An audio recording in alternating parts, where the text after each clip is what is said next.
Kalau di Islam itu walinya Allah itu. Kalau zaman dulu pasti disebut anak Allah kalau zaman dulu itu. Gitu. Tapi kalau Pak Robert kan enggak, Om Robert ini. Baca pokoknya itu roh ya roh. Itu anak Allah ya anak tunggal berarti Tuhan. Itu definisi daripada hidup kekal yang Yesus berikan di ayat 2. Ya. Ya, itu definisinya, yaitu bahwa mereka mengenal Engkau satu-satunya Allah yang benar. Engkau itu Terus? siapa? Si Bapa. Terus? Bapa itu siapa? Si Yesus. Iya, yang kedua. Itu dijelaskan di Yohanes 14 ya, ayat 7 ya. Terus yang nomor 2, akui Yesus sebagai apa? Sebagai Bapa juga. Nah, katanya tuh gaya bahasanya Yesus atau Iya. apa dibilang gaya bahasa. Oke. Apa namanya kalau gaya bahasa itu bukan abstrak namanya, apa namanya itu majas ya. Iya. Nah ini majas, ini permainan kata-katanya Yesus nih ya. Permainan kotak umpat. Saya bilang ini kesulitan memang kami orang Kristen untuk menjelaskan kepada saudara Muslim yang tidak mengakui Yesus dua natur. Ini yang memang sangat kesulitan. Tapi saya coba menggiring. Gini Pak Robert, Om. Sampean itu karena memang ajaran dewa-dewa itu memang harus turun.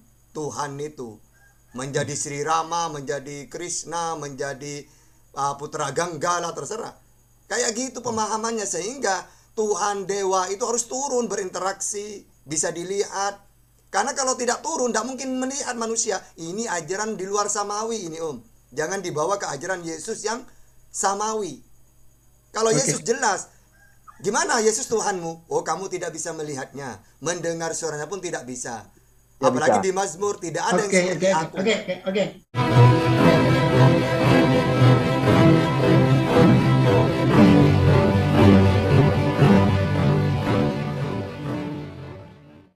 Assalamualaikum warahmatullahi wabarakatuh.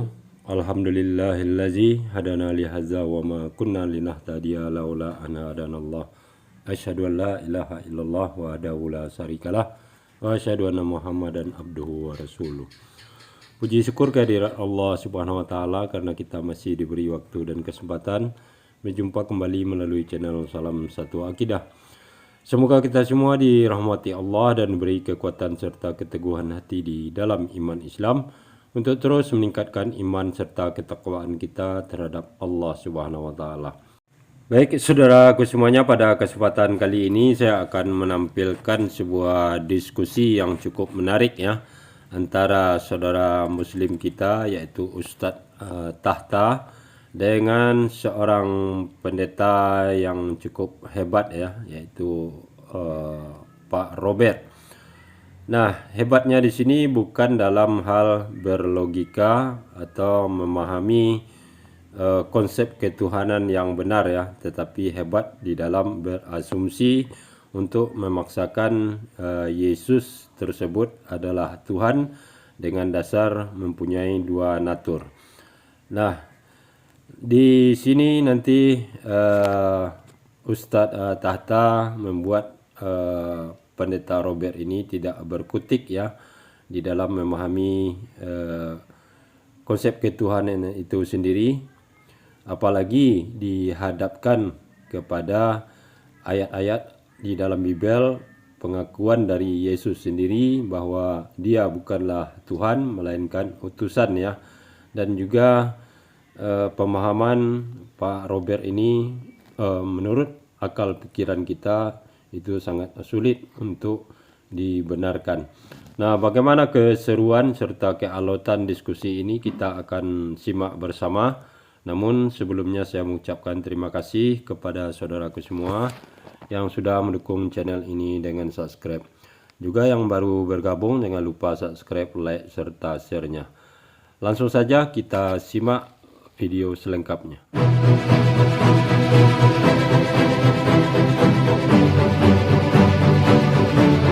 Satu-satunya yang punya gelar anak tunggal Tuhan, anak tunggal Allah, itu cuma Yesus, Pak. Dan dia sendiri yang ngomong. Tahu nggak maknanya anak itu apa? Iya. Om Robert.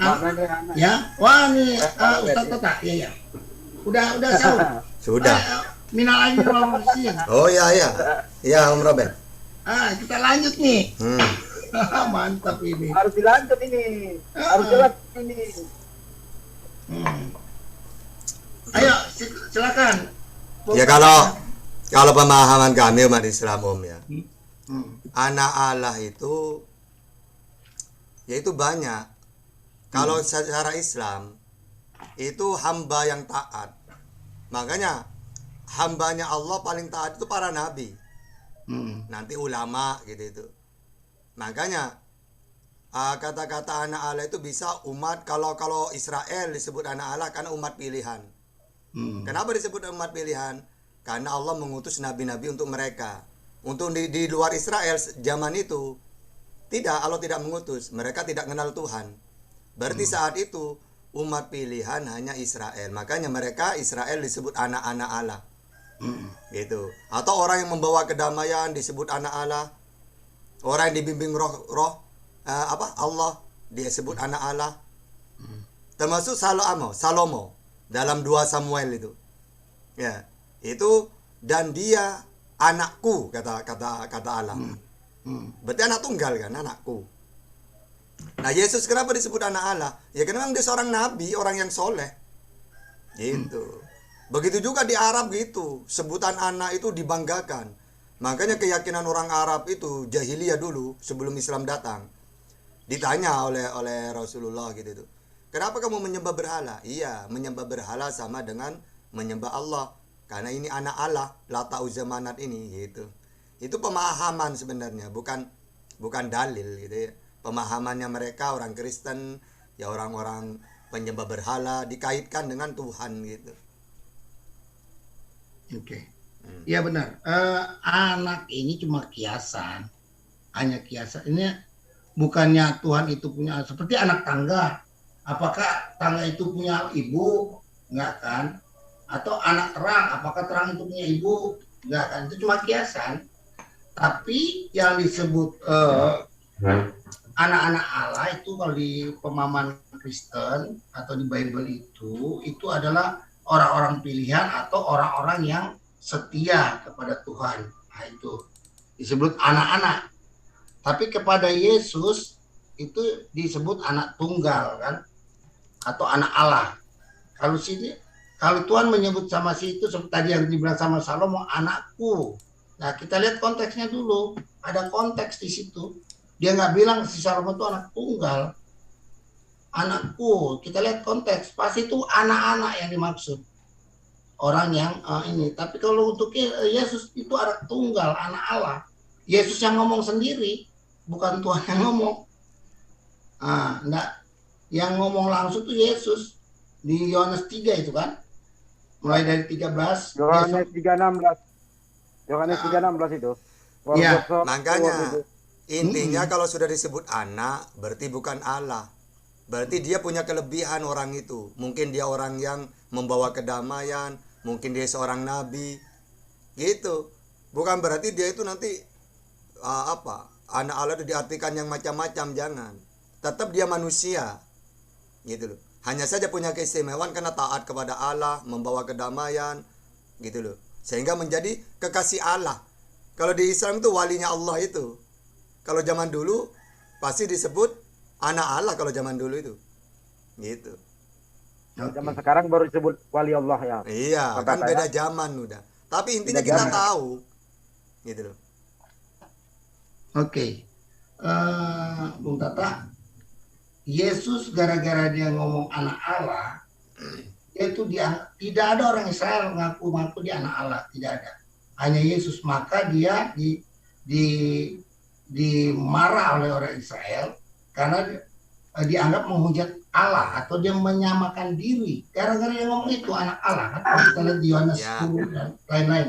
Kalau orang Israel nggak berani ngomong dia anak Allah, nggak berani. Walaupun saya di JCC, kalau saya ngomong saya walinya Allah, ya marah orang-orang. So gaya kamu Tata, ngaku wali ya gitu. Betul. Ya orang pasti marah lah Pak Robert. Tapi intinya Yesus itu ditolak ya. Sebelumnya itu mengaku pertama kali dia ngaku utusan udah ditolak. Tapi kenapa dia dilempar gitu? Itu cari masalah orang Israel. Gimana ya? Sekiranya saya bisa menghukum Yesus itu. Dicari terus kesalahannya bertahun-tahun. Wah, dia sekarang saya menemukan dia ngaku anak Allah. Ayo kita lempar. Nah, padahal dari dulu pun udah ngaku anak Allah tetap mau dibunuh itu. Tetap jadi target. Iya, kecuali gini Bang Arman ya. Kecuali gini Bang Arman. Dari awal dia ngaku utusan diterima, orang sungkan, tiba-tiba ngaku anak Allah lalu dilempar, baru itu. Ini enggak dari Baru. awal udah ditolak. Dari gitu. awal udah ditolak. Iya. Iya, beginilah seorang nabi. Di mana diterima di mana-mana kecuali tempat tinggalnya. Iya, Memang dia- begitu seorang nabi itu. Zakaria dibunuh, berapa ratus Iya. nabi itu dibunuh itu oleh Israel. Nah, iya. Halo, Ya lo juga. Ya, tadi bukan semua orang Israel menolak dia kan. Ada banyak juga kan, ada ribuan yang tidak menolak.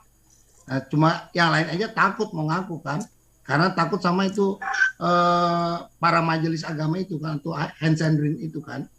Mereka takut. Kalau kita baca di ini kan banyak orang yang menerima, tapi ketakutan sama mau apa? Secara hati nurani mereka sudah menerima. Nah, tapi yang menolak ini kan majelis-majelis ini mereka takut tersaing kan. Nah, dan berani-beraninya Yesus seperti itu bicara kan. Berani-beraninya ya. Dia bilang anak manusia harus ditinggikan ya.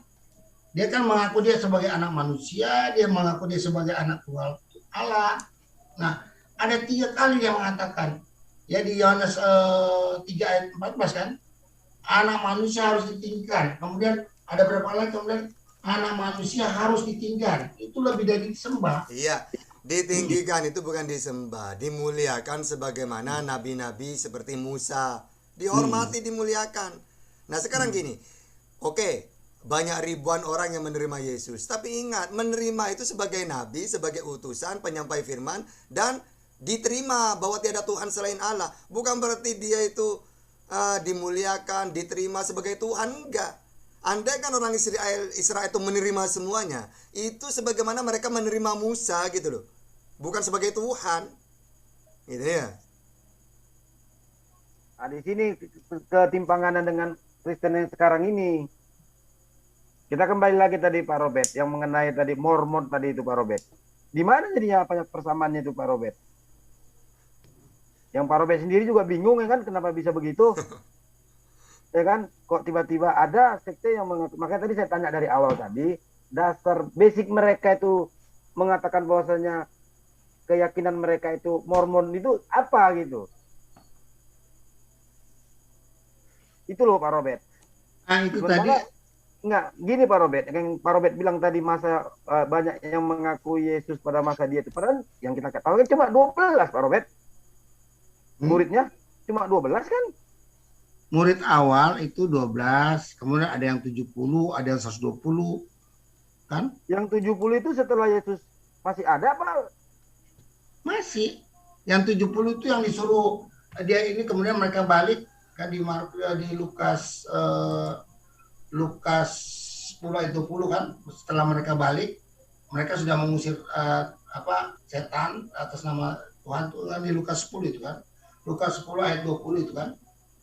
Nah, kemudian Yesus bilang bukan itu saja, yang penting nama kalian sudah tercatat di surga, itu yang paling penting. Pak Robert, Ya. walaupun saya kalau menerima Nabi Muhammad sebagai utusan, mentuhankan Allah, ya ahli surga udah. Kullu ummati yadkhulunal jannah illa man aba. Semua umatku pasti masuk surga.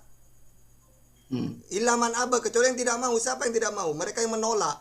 Begitu juga ketika Yesus mengatakan mereka tercatat di surga, mereka yang menerima sebagai apa? Aku utusannya Allah untuk kamu Israel.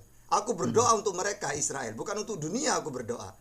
La ilaha illallah. Inilah hidup yang kekal, bahwa mereka mengenal satu-satunya Allah dan mengenal Yesus sebagai utusan. La ilaha illallah Muhammadur Rasulullah. Sama saya juga tercatat di surga itu. Asalkan dua ini, imani Rasulullah sebagai utusan dan tuhankanlah satu-satunya Tuhan yang benar, yaitu Allah. Yesus juga gitu. Mereka 12 murid itu tercatat di surga karena mereka menerima Yesus sebagai utusannya Allah. Gitu ya. Sama dengan Islam itu. Di zamannya masing-masing para nabi itu. Makanya saran saya insya Allah sedikit banyak tahu istilah-istilah Bible itu. Apa yang dimaksud Allah itu roh, apa yang dimaksud anak Allah. Jangan cuma diartikan apa ya? Ada maksudnya itu. Misalnya Allah itu roh, sembahlah dengan roh. Allah itu gaib, tidak bisa dilihat, tidak bisa didengar. Sembahlah dengan roh, dengan husu. Husu itu kan gaib juga, roh juga berarti. Ya, tidak ketahuan seperti apa, tapi dirasakan. Makanya ada istilah ihsan. Ya, anta budallah ka'annaka tarahu wa illam yakun tarahu fa innahu yarok. Itu. Tapi kalau Pak Robert kan enggak, Om Robert ini. Baca pokoknya itu roh ya roh. Itu anak Allah ya anak tunggal berarti Tuhan. Itu bahaya kayak gitu itu. Ya. Oke. Ya tadi saya bandingkan tadi, Efran juga anak Tuhan kan gitu. Anak Allah juga Efran Iya. itu.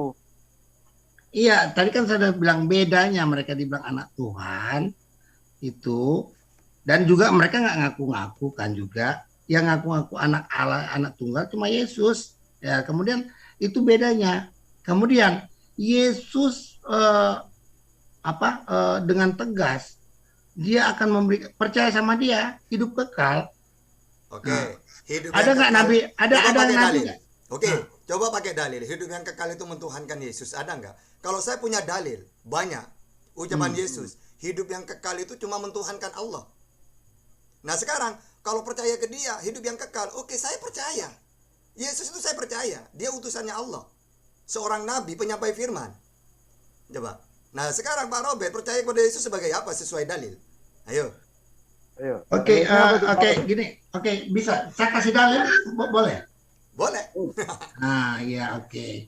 Itu Yohanes 17 ayat 3 itu jawabannya ada di 1 Yohanes 5 ayat 20. Coba itu dalil. Makanya saya kasih dua dalil dulu ya. Ada orang yang ingin berbuat baik. Oh tidak ada yang baik kata Yesus. Tapi kalau kamu pengen hidup yang kekal, turutilah perintah Allah. 2 Yohanes 17 itu. Inilah hidup yang kekal. Coba mengenal satu-satunya Allah yang benar. 2 mengenal Yesus sebagai apa di situ?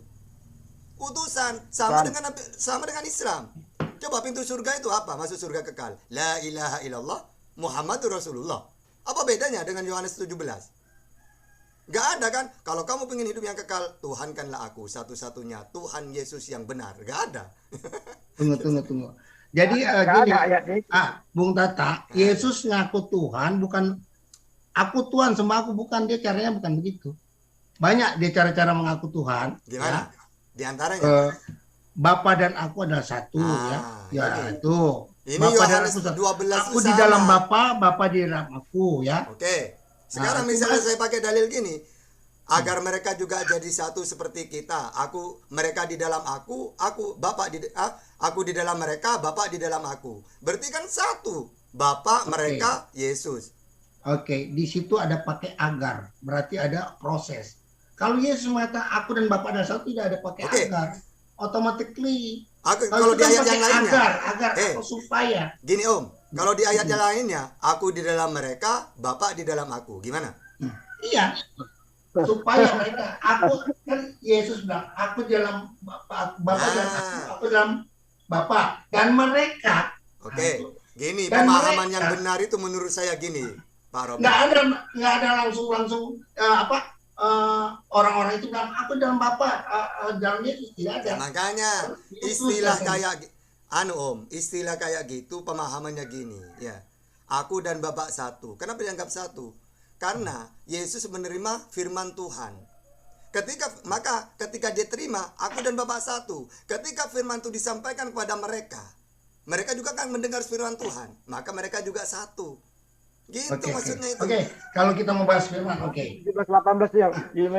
Kita bahas firman atau gimana? Ya. Lagi ulang. Maksud saya itu aku dan Bapak satu itu jangan diartikan satu. Gimana? Ada prosesnya. Oke. Ini yang sering senjata atau sering pertanyaan dari saudara Muslim yang Yohanes 17 ayat 3 ya. Nah, Yohanes 17 ayat 1, ayat 2 ya, baca. Yang memberikan hidup kekal siapa? Itu ayat 2-nya. Kemudian definisi hidup kekal itu apa? Nah, coba. Apa? Nah, ini kita baca, saya buka ya, supaya enggak ini. Supaya kita enggak asumsi. Screen baru biasa screen. Jadi Saya nggak bisa nggak bisa Nah, udah speed. Pak, dibaca aja ayo. Saya baca aja supaya cepat. Gitu, Yohanes 17. Nah, jadi supaya kita dialog nih kan. Iya. Kita dialog 17 ayat 2. Ya. Oh, oke, udah. Mami pikir Terus. Ya, oke. Sama seperti engkau itu si Bapa kan.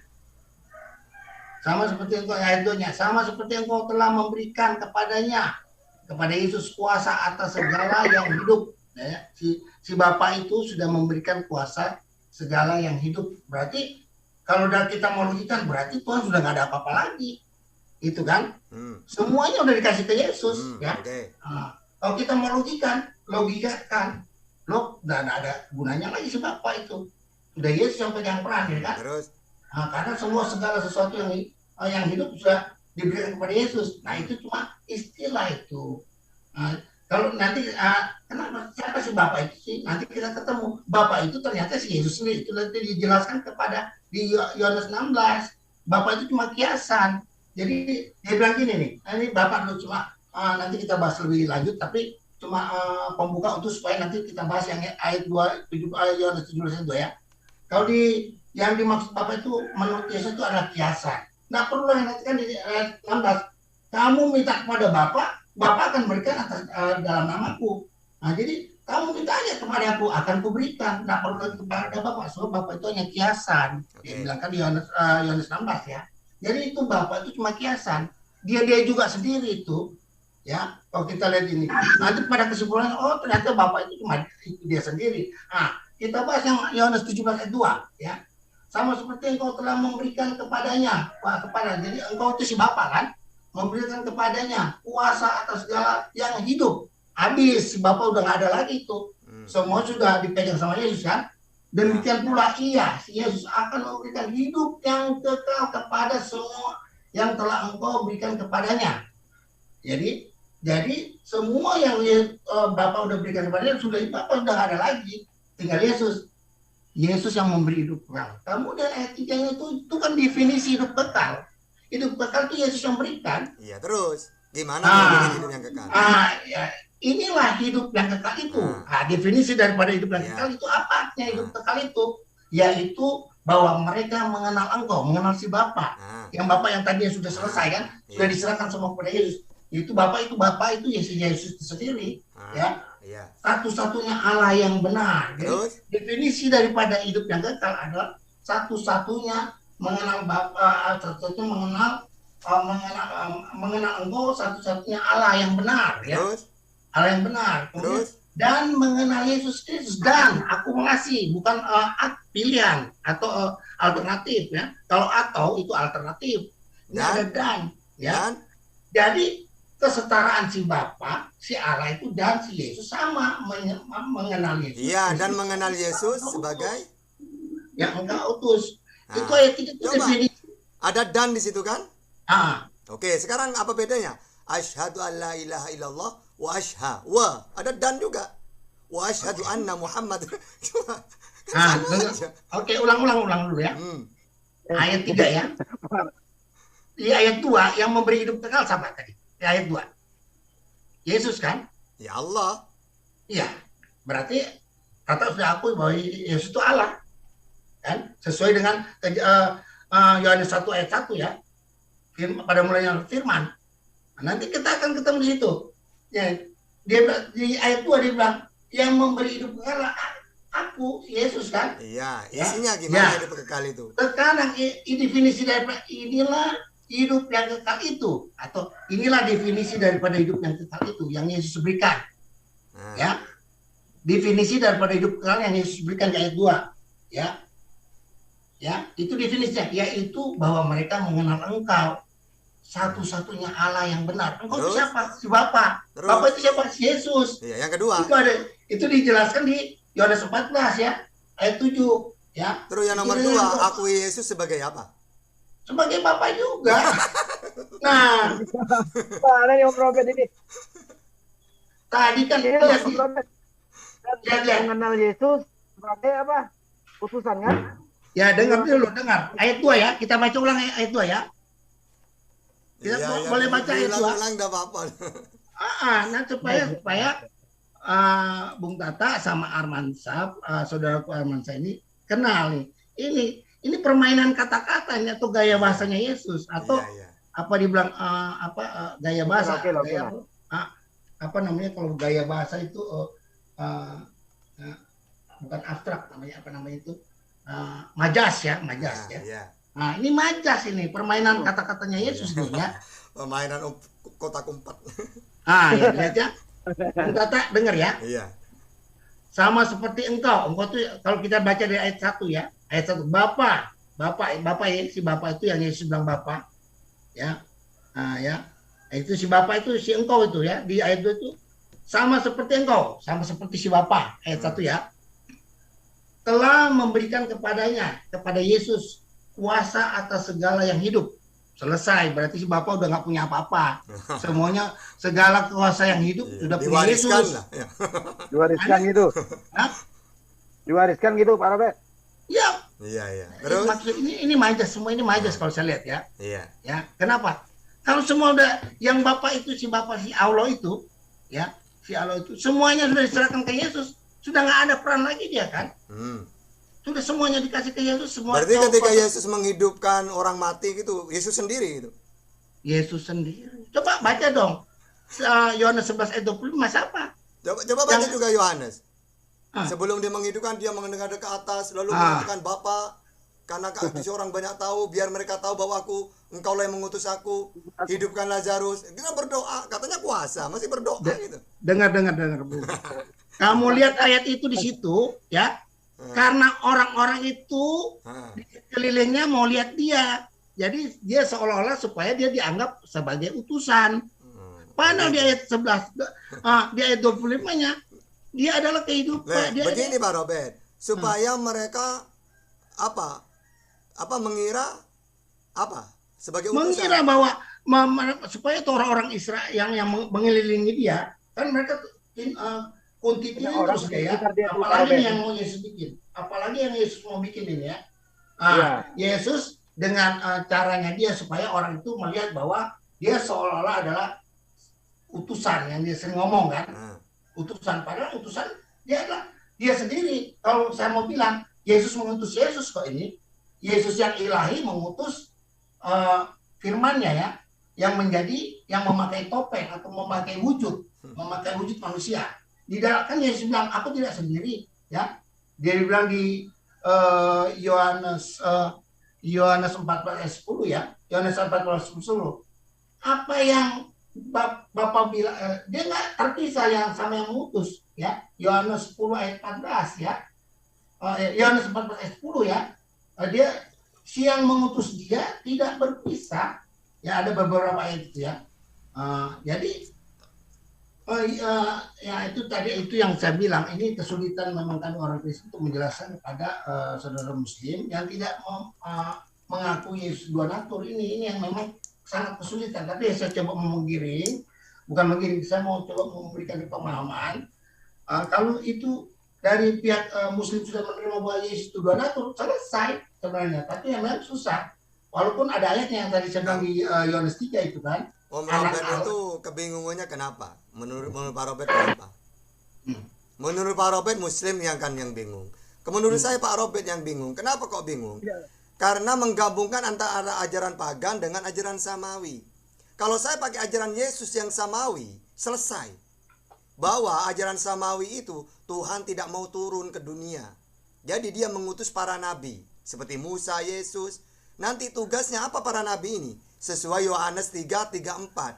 Barang siapa yang diutus oleh Allah, maka dia tugasnya penyampai firman Allah. Selesai.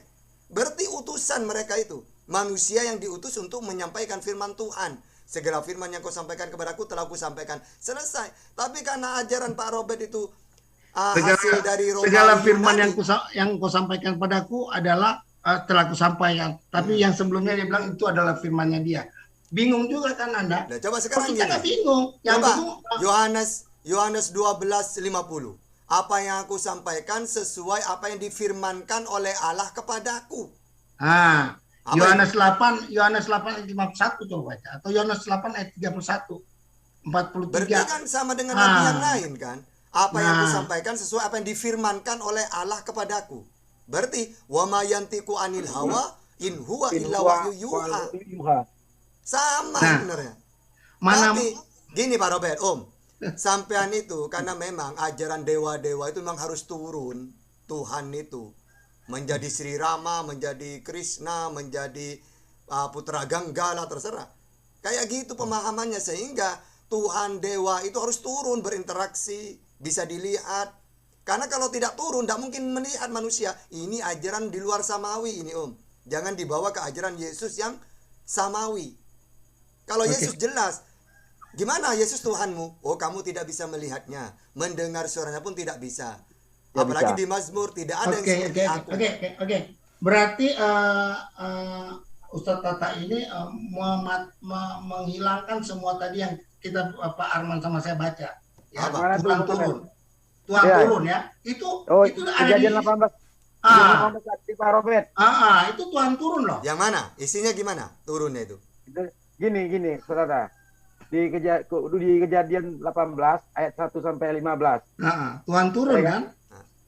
Tuhan turun, Nah, dilihat oleh Abraham. oke. Ternyata di Abraham itu ada 3. Oke, itu gini. Tuhan akan turun. Nah, catanya Gini, dulu. gini Tunggu Pak dulu, Robert. tunggu dulu. Enggak.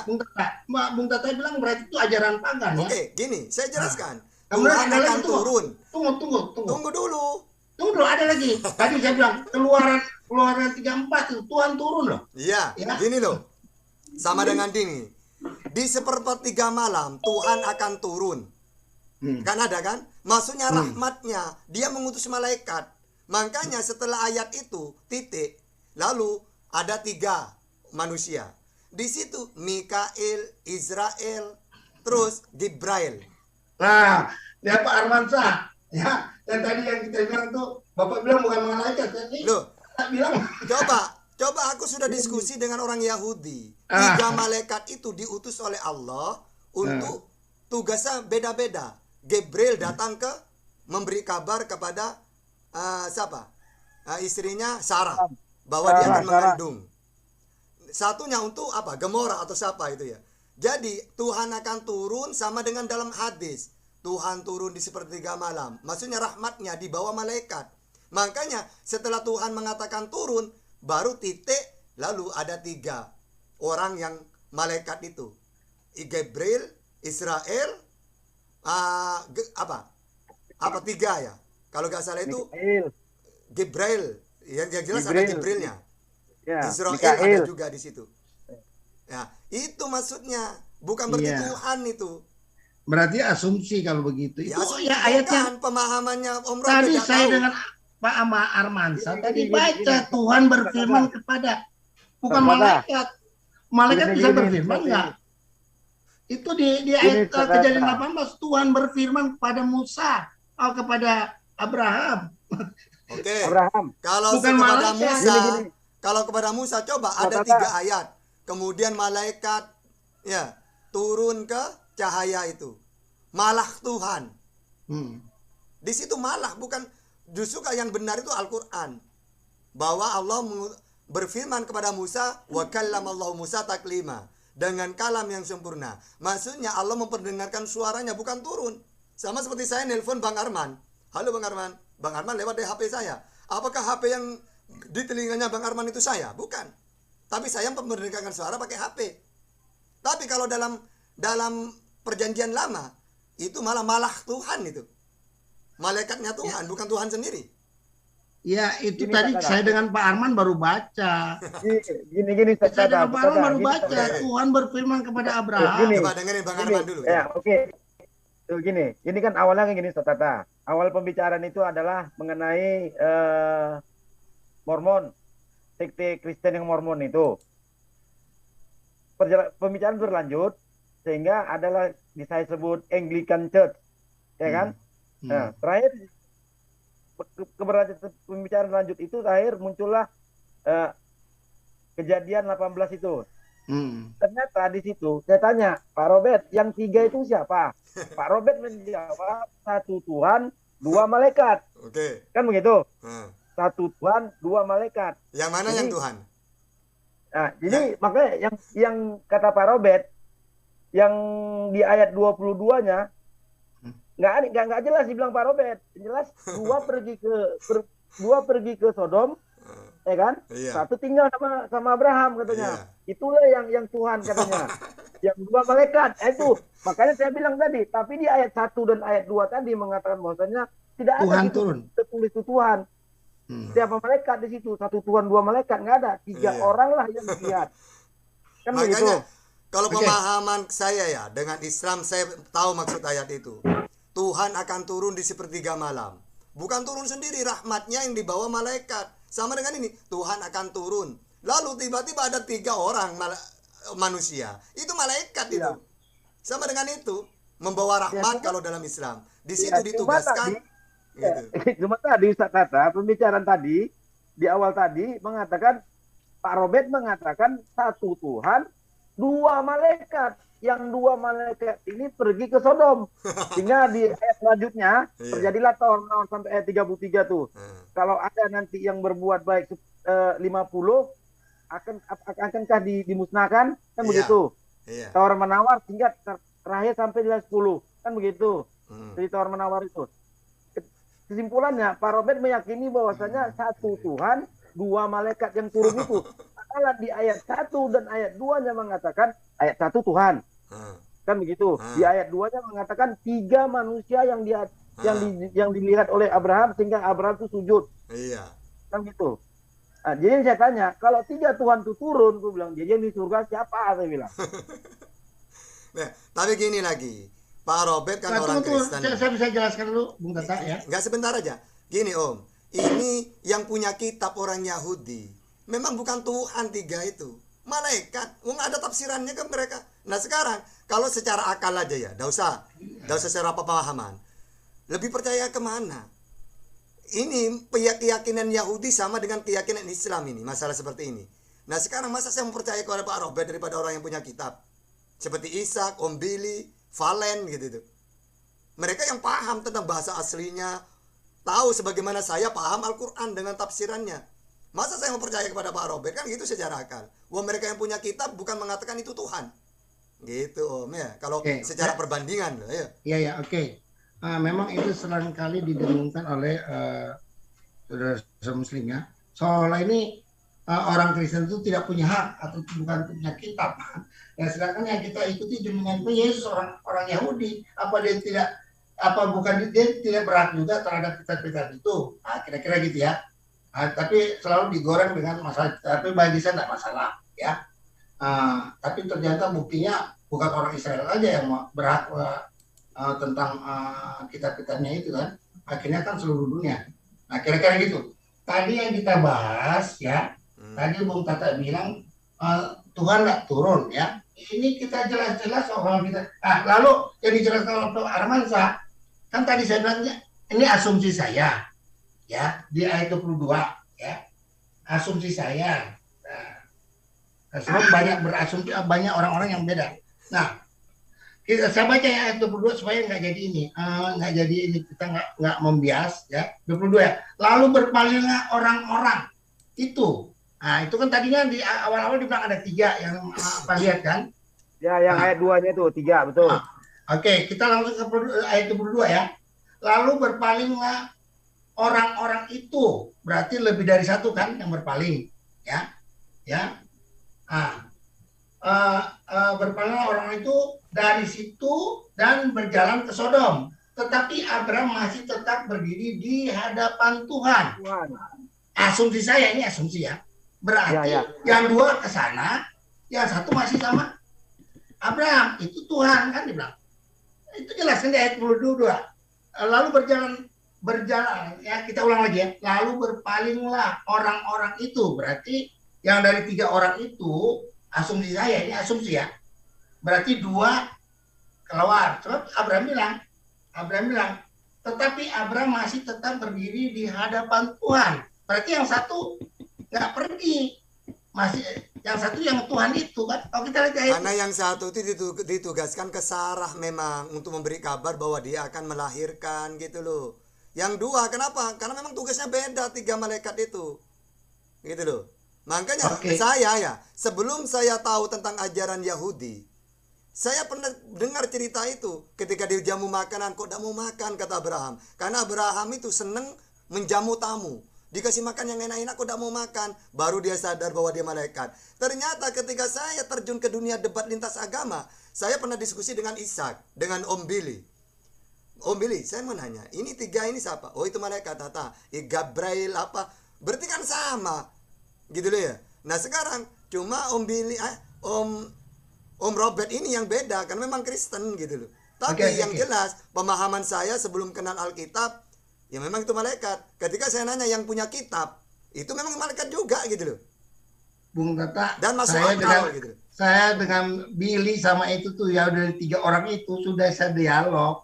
Mereka juga nggak bisa ini. Nggak bisa Saya apa? bilang kita baca aja ini. Saya bilang dia nggak bisa berkutik. Nggak berarti gimana? Billy sama ini, Billy, Ishak sama siapa tuh? 3 orang itu. Valen. Saya udah dialog. Valen malah waktu saya dialog Valen dengan saya itu diminta. Kalau Om Robert dialog dengan Ishak dengan Billy tentang perjanjian lama, ya tidak mungkin berkutik Om Robert itu. Mereka tahu bahasa aslinya, terjemahannya, tafsirannya. Sama seperti Om Robert diskusi dengan saya tentang Al-Quran. Ya tidak mungkin bisa gitu loh. Tunggu. Saya soalnya udah coba. Apa namanya? Pembawa acaranya adalah Rizky loh. Rizky sendiri. Saya dengan Valen. Di sini di channel ini itu kalau nggak salah sudah 6 bulan yang lalu. Saya ada minta rekaman sama si Rizky ya. Baru si Valen sampai bilang gini ke saya. Ada satu saya ini. Dia tadinya dari Kristen. Ada satu ayat yang dia ragu Pak Robert. Setelah saya jelaskan semua. Tapi satu untuk sampai sekarang dia punya telepon. Dia dari Kristen berpindah ke sana. Dia bilang, Pak Robert ada satu ayat yang saya ini. Itu Rizky loh yang pandu saya dengan itu. Iya, ada satu ayat itu yang mana? Hah? Satu ayat apa yang dibahas? Itu saya belum tahu dia bilang ada satu ayat yang membimbangkan dia sehingga dia pindah ke mesianik itu atau mesianik atau apa itu. Ya, ada berkutik itu dalam masalah apa? Setelah saya jelaskan masalah mereka tentang lahiriah saja. Ya, setelah saya jelaskan maksudnya ini adalah tentang bukan lahiriah. Ini masalah roh. Nah, itu kan. Itu saya sudah jelaskan. Pokoknya pada waktu itu mungkin kalau Bung Rizky dengar kalau saya berbohong di sini pasti Bung Rizky akan tegur saya. Kira-kira gitu. Oke, itu selesai. Jadi yang tadi ini kan kita sudah buka kan ayat tadi kan saya bilang sama Pak Armansyah supaya tidak bias atau tidak tadi kalau Pak Armansyah bilang ke Bung Tata menurut saya saya menjelaskan tentang ayat 22-nya saya berasumsi, ini asumsi saya ya, mereka kan tadi di ayat-ayat sebelumnya ada 3 tapi kemudian lalu berpalinglah orang-orang itu, berarti lebih dari 1 yang berpaling, tapi yang 1 masih di hadapan. Nah itu jadi saya berasumsi berarti yang 2 itu ke Sodom, yang 1 yang sama-sama Musa ada di situ ada Abraham, bukan sama Musa Pak Robert, sama Abraham. Abraham kira-kira gitu ya sama Abraham. Nah, mereka yang pergi itu karena memang ditugaskan beda sudah. Nah, tunggu dulu. Yang datang ke Abraham itu memang ditugas untuk Abraham itu, Gabriel itu. Iya tunggu dulu. Ini saya udah tahu. Itu yang dia bilang malaikat kan. Mana mungkin malaikat berfirman. Kan tugasnya malaikat penyampai firman, Om Robert. Enggak, kalau penyampai firman kan pasti malaikat saya dapat firman dari Tuhan ya, mau menyampaikan kepada Nabi ini. Ini enggak dia langsung berfirman. Iya, berfirmanlah Tuhan melalui siapa? Itu tentu saja melalui malaikat. Memang Tuhan tidak mau turun. Nah ini kejadian. Tadi saya udah kasih lihat lagi Tuhan turun ya. Keluaran 34 itu. Ya makanya kan sudah saya artikan. Makanya. Jadi ya oke enggak apa-apa. Bung Tata bilang atau Ustaz Tata bilang itu ajaran pagan ya, nggak ada masalah. Ternyata buktinya kita baca. Iya, kalau diartikan makna asli Tuhan turun beneran itu pagan, itu seperti dewa-dewa. Tapi kalau ajaran samawi, orang Israel sendiri tidak ada mengatakan Tuhan turun itu. Nah oke, itu pemahaman mereka. Tapi ini itu makanya tadi itu menjadi kebimbangan sama kami 2 tadi itu. Yang mana yang benar nih Pak Robert? Kata Pak Robert, yang tinggal di situ dan berbicara kepada Abraham itu adalah Tuhan. Dan yang dua lagi yang pergi ke Sodom itu adalah dua malaikat. Itu asumsinya Pak Robert. Mm-mm. Kan itu. Nah, Makanya kalau ini sekarang Pak Arman, ya, kalau dibilang kita berdua bingung, kalau saya nggak bingung, saya mengartikan begitu, saya nggak bingung kan. ya kata-kata Pak Robert kan udah asumsi. Asumsi saya kata Pak Robert. Berarti kan nggak yakin Pak Robert. Tadi saya pakai logika. Dari 3, 2 orang-orang yang lain itu pergi kan. Kalau kita mau stressing ke ayat 22. Lalu Yesus, Abraham bilang, si Abraham masih di hadapan Tuhan. Maka Tuhan berfirman. Itu Pak ibaratkan Robert. gini Pak Robert. Ini Pak Ada Robert. 3 orang masuk ke Jum JCC. Tahta, Arman, Pak Robert. Kalau Tahta di room utama, karena tugasnya debat dengan siapa lah. Tugasnya Bang Arman masuk ke room Ikro, atau Robert masuk ke room Tadarus misalnya. Kenapa kok saya tetap di JCC di room utama? Ya karena tugas saya di situ gitu loh. Kenapa Ustaz Arman dengan Pak Robert pergi dari room utama? Memang tugasnya bukan di situ gitu loh. Jadi kalau ditanya yang tetap itulah Tuhan. Loh memang tugasnya dia untuk Sarah gitu loh. Ibaratkan gitu. Itu makanya Pak Robert bilang tetap tinggal di situ Tuhan, yang dua pergi itu, dua pergi ke Sodom itu malaikat kata Pak Robert. Sementara di ayat itu tidak ada tertulis itu bahasanya yang 3 itu adalah malaikat. Maksudnya ini kan kita belum buka tafsirannya nih. Tata. Iya. Kita kan belum buka tafsiran ini menurut Matthew Henry atau menurut siapa-siapa gitu lah kan. Belum, sengaja nggak saya buka itu. Saya hanya mau menanyakan pendapat Pak Robert. Cuma simpulan Pak Robert, asumsi dia mengatakan yang tinggal di situ, yang berbicara dengan Abraham itu adalah Tuhan, kan? Dan yang dua yang pergi ke negeri Sodom itu adalah malaikat. Jadi makanya saya sempat nanyakan sama Pak Robert, kok beda Pak Robert? Saya bilang, sementara Kristen yang lain mengatakan, ya gak usah kita sebut namanya lah, yang dia pernah juga debat di sini waktu itu bersama dengan Dayang Andi. Nah, yang tanya pas Dayang Andi nanya, ini yang mana yang Tuhan? Tiga-tiganya Tuhan. Karena Pak Robert mengatakan satu Tuhan, dua malaikat. Jadi yang mana yang benar kan begitu? Ya kalau menurut pandangan Islam ya nggak mungkin Tuhan itu turun ke bumi. Tentu malaikat. Itu semua Muslim dan Yahudi pasti meyakini itu. Makanya saya nggak masuk ke situ. Makanya Bang Arman, saya tadi gabungkan dengan hadis. Di hadis itu ada Tuhan Allah akan turun di sepertiga malam. Coba baca asbabul wurudnya. Apa? Maksudnya murodnya. Maksud dari ayat itu apa? Ternyata Allah memberi rahmat turun di bawah malaikat kan gitu. Maksudnya di syarahnya hadis itu. Sama dengan itu. Tuhan akan turun. Tiba-tiba titik lalu ada 3 malaikat. Berarti memang mau turun tapi melalui malaikat ini penyampai firman 3 ini gitu maksudnya itu. Makanya Islam dengan Yahudi sama pengertiannya. Tapi karena Kristen itu memang Tuhan seperti dewa, turun sendiri tidak masalah. Tapi bukan ajaran samawi itu gitu. Oke, nggak jadi masalah. Gini kalau tadi saya nggak ininya pendapat daripada Ustadz, tapi ayat-ayat ini mengatakan seperti itu. Iya. Nah ya, tadi kan kita udah baca ya. Kemudian ayat satunya. Sampai ayat 33 tuh kita baca tuh Pak Robert. Kalau sampai ayat 33, lalu pergilah Tuhan. Pergilah Tuhan setelah ia selesai berfirman kepada Abraham dan kembali Abraham ke tempatnya tuh. Itu ayat 33-nya. Kita mau artikan tuh Pak Arman, apa yang tadi saya bilang malaikat, saya juga tahu dari itu yang malaikat itu saya tahu juga dari orang yang Bung Tata bilang kan. Bung Tata juga sudah pernah dialog sama orang-orang Yahudi. Mereka bilang itu malaikat. Sehingga saya berasumsi begini. Saya berasumsi di ayat 22 berarti yang dua yang orang-orang itu berarti lebih dari 1, ya 3 berarti kurang 2 ya. Jadi 2 itu pergi kan ke Sodom. Itu kalau kita melihat ayat 22-nya kan. Nah, lalu tegas-tegas Abraham bilang Abraham masih di hadapan Tuhan. Berarti 1 nggak pergi. Kan? 1 nggak pergi. Dikunci di ayat 33. Lalu pergilah Tuhan. Tapi yang tadi yang di ayat 22 sudah ada orang-orang itu sudah pergi. Kalau menurut saya itu berarti kita asumsikan. Om Robert, menurut saya sampai itu terkecoh dengan bahasa. Maksudnya gini, Tuhan di situ ibaratkan Tuhan. Atau dalam bahasa Jawa Gusti. Gusti Kamandanu, Gusti Allah. Jadi Gusti itu bisa ke Allah, bisa ke manusia. Jadi Abraham masih di hadapan Tuhan gitu. Maksudnya malaikat di situ dikatakan Tuhan. Tuhan itu bisa ke Allah juga. Kalau bahasa, contohnya bahasa Jawa. Gusti Ranggalawe, Gusti Allah, kayak gitu. Jadi makna Tuhan di situ, Abraham masih tetap di depan Tuhan. Maksudnya Tuhan yang bermakna bukan bermakna Tuhan yang mengutus malaikat tersebut. Ibaratkan gitu itu. Oke ya. Bung Tata, kalau kita baca benar baik-baik, adakah Tuhan bisa berfirman? Tuhan ya.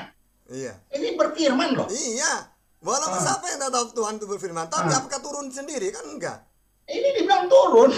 Gimana sih? Lalu dia Bersama pergi. dengan dalam Islam. Gimana? Ini teksnya bilang gitu kok. Aduh. Oke, saya tengahin. Gini loh, Ustaz Tata.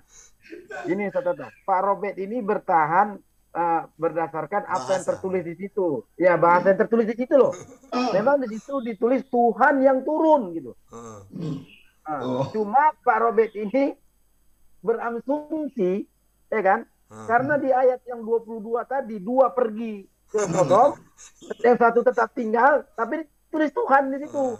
Makanya Om Robert ini bertahan, berasumsi, dua itu yang pergi itu malaikat. Dia bilang, yang tinggal itu, yang satu lagi yang tinggal, itulah Tuhan. Itulah Tuhan sebenarnya. Itulah Tuhan yang sebenarnya. Itu kata Pak Robert. Pak Almansa, bukan kata saya, itu kata ayat itu loh. Gimana sih? Tapi Iya, itu Oke, kalau saya ulang ayat lagi. itu. Oke. Tapi Oke. Pak Robert tidak tahu makna aslinya. Kalau orang Yahudi dengan Islam tahu itu. Itu saya udah tanya Bung Tata. Jadi saya udah nggak ini. Saya udah tanya, maka saya Tanya ke berani siapa? ngomong. Ke Valen, ke siapa tuh satu yang Apa? agak Menurut mereka apa? mereka bilang mereka bilang malaikat. Saya bilang mana ada malaikat mau berfirman, saya bilang gitu. Ada nggak malaikat berfirman? Nggak ada. Makanya tadi saya balik Mereka nggak berkutik di situ, saya bilang. Kecuali malaikat menerima firman, sampaikan ke Abraham. Ini langsung di depan Oke. berfirman lah. Ketika Tuhan. aku mau tanya, ketika Yesus mengucapkan ajaran itu firmannya siapa? Nah, firmannya dia bilang. Yesus sendiri. Iya. Yesus sendiri. Iya. Terus segala firman yang kau sampaikan kepadaku tuh dan apa tuh? Firman dari mana itu? Nah, terus yang sebelumnya dia ngomong apa? Yang Ayat intinya, pasal 8. intinya dia mengatakan bahwa apa yang kusampaikan sesuai apa yang aku dengar, apa yang Bapak firmankan kepadaku. Berarti Itu sebelumnya kan dia udah klaim itu firmannya dia. Oke, sekarang di 8, 12, firman di 14, situ kan ajaran. 15. Oke, Lalu firman itu 17. kan isinya ajaran-ajaran. Apakah ajaran Yesus dari dirinya sendiri? Makanya saya bilang. Bukan makanya. Yohanes Nah, 5:30 gini. itu. Makanya saya bilang itu di ayat Yohanes 14 ayat 10 ya. Apa yang Bapak ngomong itu yang Yesus sampaikan kan? Ya sama. Apa yang Nabi Muhammad wa bayantiku anil hawa, ya apa yang disampaikan oleh Bapak atau Allah. Dengar dulu. Ada beda, nggak bisa. Kalau nabi-nabi lain masih tunggu waktu. Nanti hari apa, di mana baru dapat firman. Kalau Yesus langsung ceplos-ceplos, nggak ada. Kalau langsung ngapain dia mengatakan apa yang kusampaikan sesuai apa yang difirmankan oleh Bapak kepadaku? Kapan dia menerima itu? Mendengarkan itu di mana? Nah, di Di situ mana? jadi pertanyaan kan? Iya. Kapan Yesus dapat firman itu? Saya mau tanya, malah itu yang saya mau jadi pertanyaan sama. Ya makanya ayatnya kan apa yang makanya. kusampaikan sesuai apa yang difirmankan oleh Bapak kepadaku. Kapan Bapak berfirman ke dia? Nah, itu sebenarnya pertanyaan saya ke Bung Tata. Yang membuka itu apa yang kau telah sampaikan, segala firman yang kau sampaikan telah aku sampaikan kan? Itu ada di Yohanes 17 ayat 8 ya. Segala firman yang kuterima telah aku sampaikan. Ya kata Yesus. Lalu kita tanya sebenarnya jadi pertanyaan, kapan Yesus terima firman-Nya? Kalau nabi-nabi lain kan Musa dapat firman di kameranya Pak Arman. halo Bung Andi, assalamualaikum. Selamat lanjut. Oke, minal aidin wal faizin ya. Makanya karena tidak jelas Bang Arman. Kalau Nabi Muhammad jelas apa yang disampaikan firmannya Allah. Bahkan ayat-ayatnya, suratnya jelas. Pertama surat Iqra bismi rabbikal ladzi khalaq, ya ayyuhal mudatsir, ya ayyuhal mujammil. Nanti surah Al-Fatihah nomor 5. Terakhir nanti idza jaa nasrullahi wal fath. Kalau Musa Taurat. Jadi jelas dapat di mana? Gunung Sinai misalnya. Nah, kalau Yesus aku Nggak jelas. segera firman, nggak jelas. Nah, itu kan. Ya Berarti makanya harus harus- dijelasin kapan dia. Nah, makanya kita Ah. boleh bertanya. Nanti kita masukin ke logika. Yesus bilang segala firman yang telah aku sampaikan kepadaku, telah aku sampaikan. Sekarang kita tanya kapan Yesus terima firman itu. Padahal dia sudah klaim sebelumnya itu adalah firman-Nya dia. Nah, gitu. Ya makanya berarti di situ. Berarti dia sendiri itu. Ya, bukan begitu berartinya. Nah, Intinya Yesus sama seperti Nabi Muhammad, sama seperti Musa, hanya saja dia tidak menjelaskan. Sebagaimana nabi-nabi yang lain. Nabi-nabi yang lain juga disebut menerima firman dari Tuhannya, tapi kan tidak diceritakan kan kapan kan? Berarti sama dengan Yesus. Contohnya Ya. nabi kan banyak. Utusan oke, itu kan banyak. Bung Tata, bedanya sama Yesus dengan nabi lain, selalu nabi itu bilang firman Tuhan, firman dari Tuhan berkata. Nah, Yesus sendiri Bukan dia juga bilang- gitu. Yesus Bukan ini kata saya ya, bukan. Firman Tuhan berkata Oke. kepada saya. Apakah Yesus Inilah tidak pernah firman mengatakan Tuhan. menerima firman? Tidak pernah. Ya? Apakah Ada? tidak pernah Yesus mengatakan menerima firman? Gimana? Apakah pernah Yesus mengatakan tidak pernah menerima firman? Saya tanya lagi. Sebelum dia bilang begitu Dan di enggak ayat jawab ayat aja. 8. Yesus itu pernah menerima firman apa enggak? Nah, oke, dia bilang menurut ayat 17 itu ya. Yohanes 17 ayat 8 ya. Yohanes Segala 12 lagi. 12:50. Mm-mm. Apa Ya, dia yang bilang kusampaikan sesuai apa difirmankan Allah kepadaku. Berarti kan menerima kan? ya, Berarti menerima di ayat itu. menerima, tapi dia bilang apa itu? Loh, Ada dibilang nggak? apa? Kalau sudah menerima Nah, gitu. Seperti nah, Nabi sendiri. yang lain kan? Nabi-nabi yang lain menerima firman enggak? Menerima. Oke. Terus Yesus, apa yang aku sampaikan sesuai apa yang difirmankan oleh Allah kepadaku. Berarti menerima juga. Ya. Ya udah, selesai. Oke, saya tanya sekarang. Ya. Ada nggak nabi-nabi di luar Yesus ya mengatakan firman Allah yang dia terima adalah firmannya dia? Enggak, Yesus sendiri tidak mengatakan seperti itu. Jangankan nabi yang lain, Yesus sendiri tidak pernah mengatakan gitu. Loh, baca dong. Loh. Dia bilang firmanku. Iya, firmanku, ucapanku sama dengan Nabi Muhammad menyampaikan firmanku. Nabi Muhammad yang mengatakan, tapi dia dapat dari mana? Nabi Muhammad itu. Kalau ya saya cuma belum pernah baca Quran yang saya Makanya dengar. caranya itu memang firmanku, memang dia berkata kok. Tapi dia dapat dari mana? Nah, Maka saya tanya, baca Yohanes 12. saya tanya Nabi Muhammad bilang firman yang dia dapat dari malaikat Coba, itu. ketika Nabi Muhammad menyampaikan kepada sahabat, kepada umat Islam lah saat itu, yang berkata siapa? Nabi Muhammad kan? Berarti kan firman dia. Dia bilang itu ada firman dia. Nah, Kamu tanya. memang dia berkata-kata kok.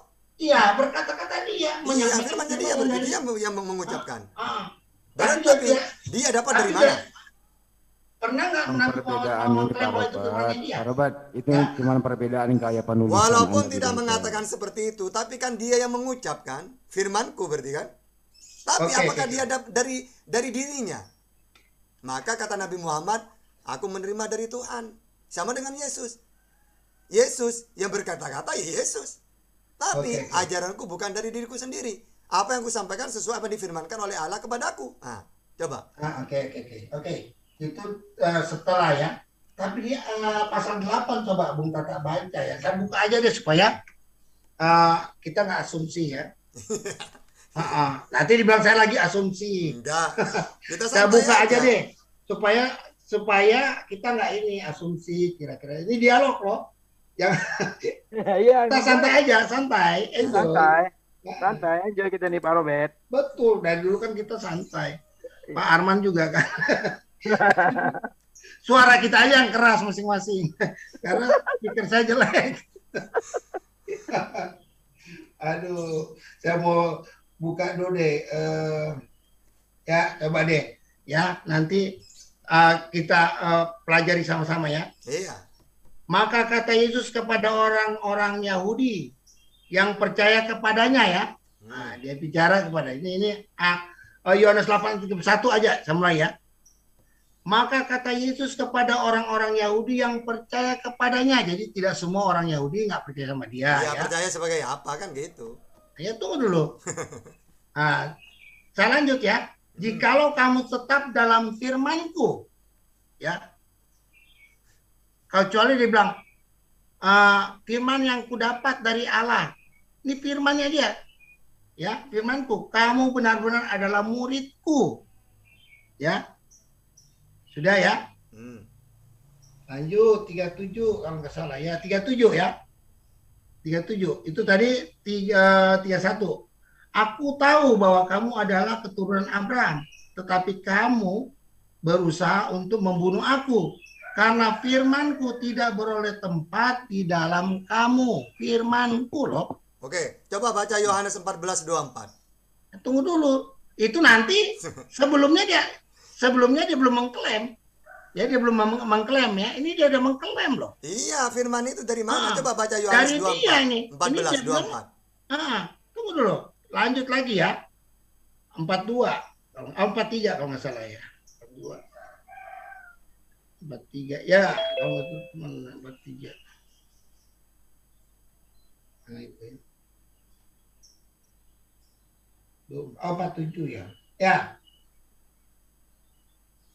Mana itu 4 ya. Nah, 37.